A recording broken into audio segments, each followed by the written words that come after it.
Hay escuelas donde los recuerdos nunca se van, donde las risas quedan atrapadas entre las grietas de las paredes. Hace más de 30 años, una escuela primaria cerró sus puertas de un día para otro. Sin aviso, sin despedida, los registros oficiales hablan de problemas estructurales. Pero el pueblo sabe la verdad. Y el pueblo no la dice en voz alta. Dicen que, cuando cae la noche, todavía puede escucharse el recreo. Dicen que las luces del Salón 13 se encienden solas. Y dicen algo más, algo que nadie repite 2 veces.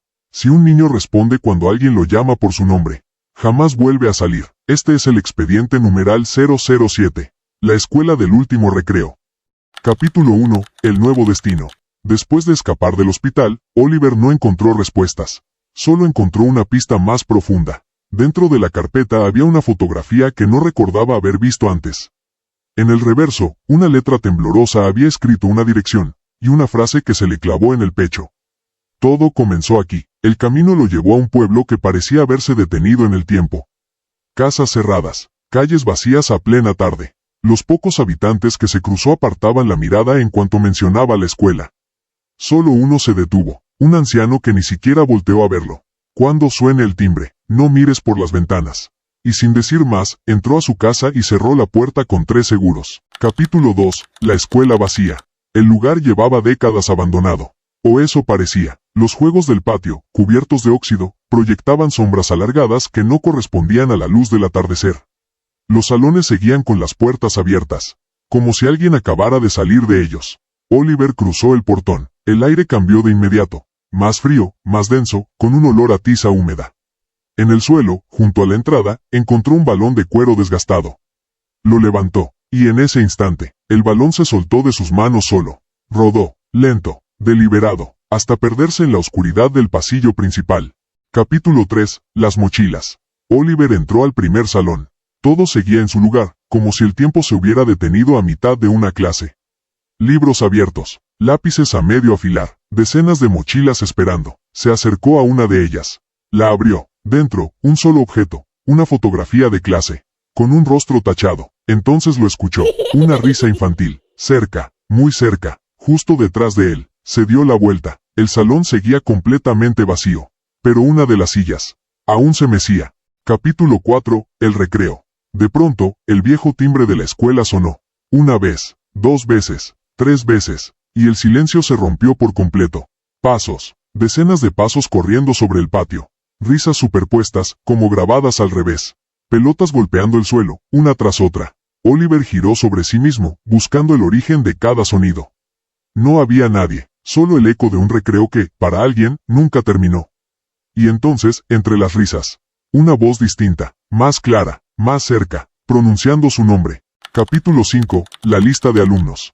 Buscando algo, cualquier cosa, que explicara lo que estaba viviendo, Oliver entró a la oficina del director.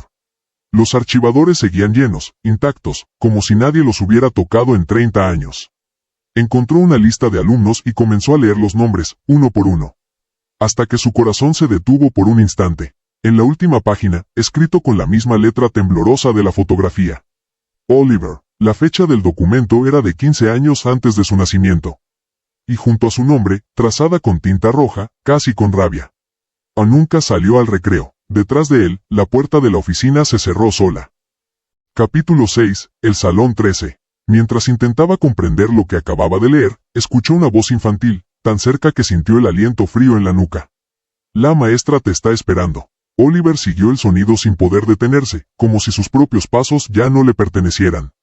Los pasillos se alargaban con cada paso que daba. Las luces parpadeaban a su espalda, apagándose una por una, hasta que solo quedó una puerta. Un número, 13. Del otro lado se escuchaba una clase completa. En absoluto silencio. Ni una silla, ni una respiración. Solo la certeza de estar siendo esperado. Oliver acercó la mano al picaporte.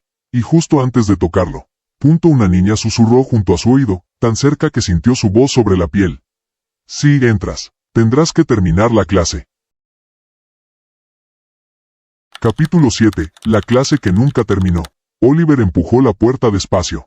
Las bisagras no hicieron ruido alguno. El salón estaba lleno. Decenas de alumnos, sentados en absoluto silencio. Ninguno se movía, ninguno respiraba. Todos miraban al frente, hacia el pizarrón, con una quietud que no pertenecía a niños vivos. La maestra seguía escribiendo. El gis rechinaba contra la pizarra, una y otra vez, trazando la misma palabra ilegible.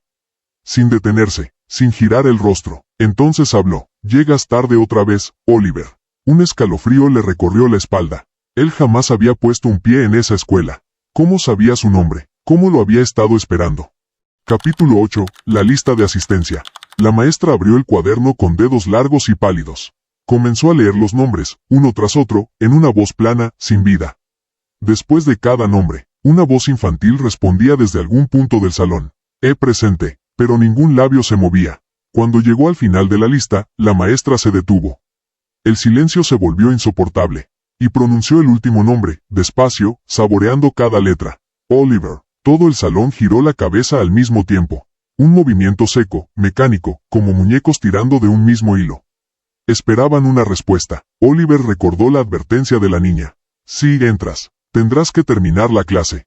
Apretó los dientes. Guardó silencio. La maestra cerró el cuaderno de golpe. Y por primera vez, sonrió. No fue un gesto de alivio. Capítulo 9. El patio del último recreo. La puerta del salón se abrió sola, como una invitación a huir. Oliver salió corriendo. El patio ya no estaba vacío. Decenas de niños jugaban entre risas que resonaban demasiado fuerte, demasiado cerca. Corrían, pero ninguno tenía rostro. Entre todos ellos, una sola figura permanecía inmóvil. Gabardina negra, sombrero oscuro. El vigilante no se acercaba, no hablaba, solo observaba, con la paciencia de quien ya sabe cómo termina la historia. Como si esperara a que Oliver cometiera un solo error. Capítulo 10. El dibujo. Buscando una salida, Oliver entró a un salón de arte. Las paredes estaban cubiertas, sin un solo espacio libre, de dibujos hechos con crayón. Todos mostraban al mismo hombre, siempre inmóvil, siempre observando desde el borde del papel, como si también observara desde el borde de la realidad.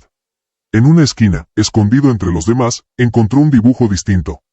La firma decía, Valentín, debajo, escrita con lápiz y con una presión que había roto el papel en algunos trazos. Él estaba aquí antes que nosotros. Oliver sintió que el nombre le resultaba familiar. No sabía por qué. Capítulo 11. La campana. La campana sonó una sola vez. Y todo quedó en silencio. Los niños dejaron de correr, congelados a mitad de un paso. La maestra apareció en el centro del patio, aunque nadie la vio llegar. Miró a Oliver fijamente, y habló con una voz que ya no era la suya. La clase ha terminado. Las sombras de los niños comenzaron a desvanecerse como humo.